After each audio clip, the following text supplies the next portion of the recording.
tourism as a matter of urgency, saying the payment should continue while the international border remains shut. Treasurer Josh Frydenberg joins us now from Hawthorn in Melbourne. Treasurer, good morning to you. Thank you for your time this morning. I just want to really quickly touch on that terrifying scare on Burke Street yesterday. This is your hometown.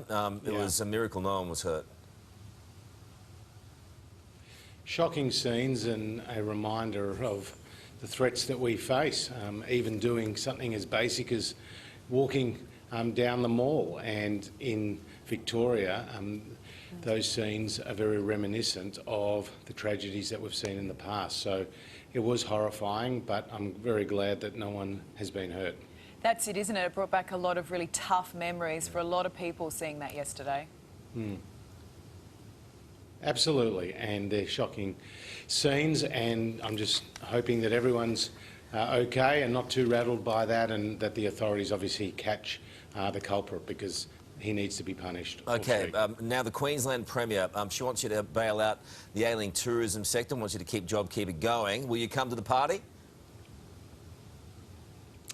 Well, Karl, JobKeeper, which has been an incredibly successful program and the largest economic support payment Australia has ever seen, was always temporary. It was always coming to an end, and it's legislated to the end of March, and we've tapered it down. But when it comes to delivering for Queenslanders, the Morrison government's done the bulk of the heavy lifting.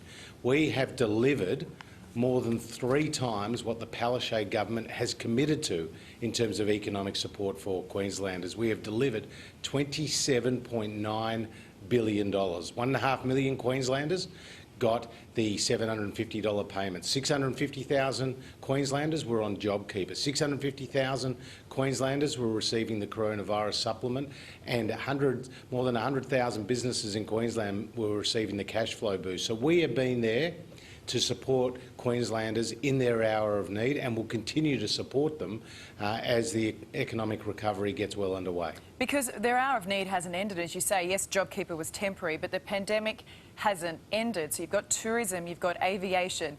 Are you saying whether or not that is JobKeeper extended past March, that there will be help available to these industries? You can say to tourism operators in far north Queensland, we've got your back until international borders open? Well, Ali, we put $350 million in the budget last October for regional tourism. We announced a more than $100 million package for travel agents around the country, of course, including those in Queensland.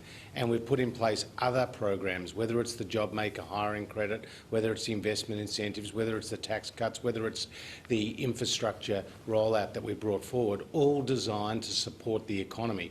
And as you know, we released some figures recently which showed that Australians have more than $200 billion on their balance sheets, whether it's household balance sheets or business balance sheets, that was not there last year. And as the confidence comes back, as these border restrictions are eased, as the general health restrictions are eased, people will spend more. That will help generate jobs.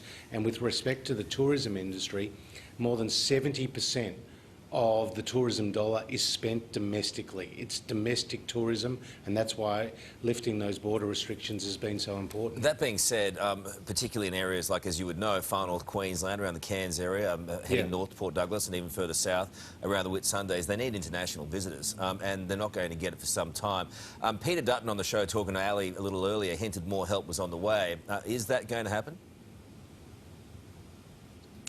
Well, of course, we've already put in significant support already. We'll continue to monitor it, and we'll provide additional support where necessary, but we have put significant support already. And as I've just stated very clearly, our federal economic support has been more than 3 times delivered more than 3 times what the Palaszczuk government has committed to. So we'd welcome the states putting their hands in their pockets and spending a little bit more in their own states as part of the economic recovery. But of course, when it comes to the tourism sector, I recognise that they've been doing it tough, and will continue to monitor that situation very closely. Just want to quickly ask about the AstraZeneca jab, because Germany is warning against giving it now to the over 65s. It doesn't help with confidence, does it, with one of Australia's main jabs?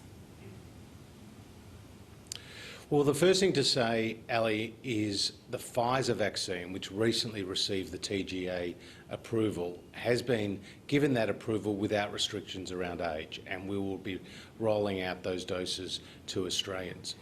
With respect to the AstraZeneca vaccine, that is yet to receive the TGA approval. That's an independent process, and we will fully back that independent process when the TGA report as to their recommendation on the AstraZeneca vaccine. No doubt they'll take into account what the German authorities and regulators have said, but also what the UK authorities and regulators have said, because the UK regulators reached a different decision with respect to the rollout of the AstraZeneca vaccine. So let's just wait and see. We're expecting word from the TGA in early March or earlier, perhaps, with respect to the AstraZeneca vaccine. It muddies the waters a bit, though, in terms of confidence, I'm sure, amongst the community, but let's wait for that outcome. Finally, you have some pretty good news for the economy this morning. I note loan deferrals falling significantly since last year's peak in May.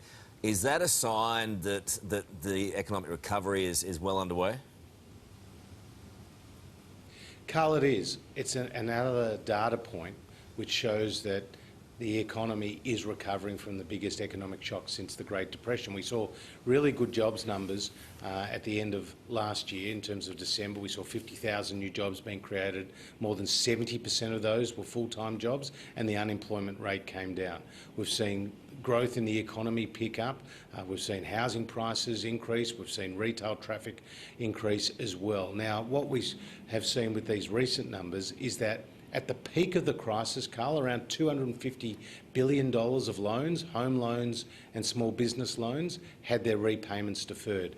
Now more than 80% of those loans are seeing the repayments start again. And that is good news that people have the ability, with money in their pocket, to meet their repayments and are working with the banks to do that. So we welcome this news.